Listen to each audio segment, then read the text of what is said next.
fun, super exciting. It's just a really competitive brand of basketball. It's basically one-on-one in space. So there's a whole lot of competing, a whole lot of talking trash, going back and forth, extremely physical. It's just really fun to play that way.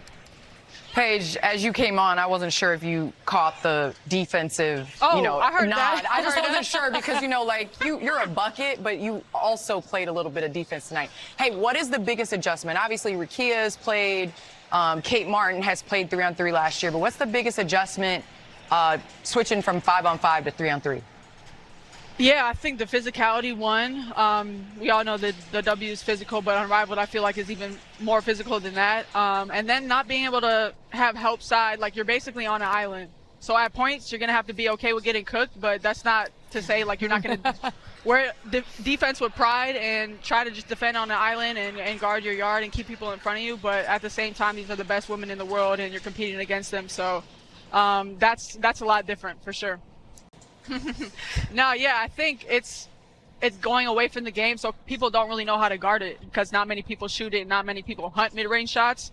And I think it's the toughest shot in basketball to master. So to try from a young age to get to that to get to the mid-range spot, make a lot of shots in that area. It's just hard to guard, and to be able to score at all three levels, it just makes you so much harder to guard. So to be able to have that in my game, continue to keep working on it, finding different ways to get to that space, I think it's tough.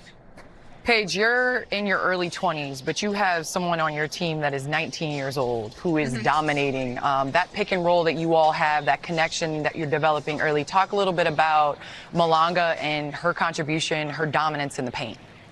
Yeah, it's just hard to believe that she's only 19 and like the future is just so bright for her. Like this is the worst she'll ever be and she's already amazing.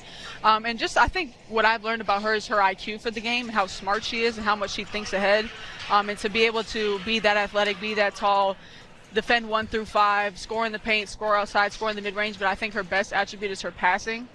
So just to be able to have all of those aspects in one player at such a young age and somebody who's like a student of the game, she's constantly working. I think even tonight, like the other team's talking trash, talking to the refs, like these are kids, man. They don't need these calls.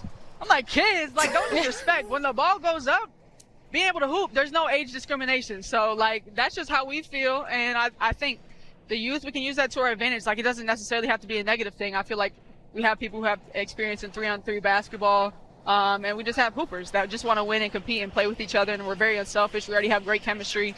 So I think that, age doesn't matter.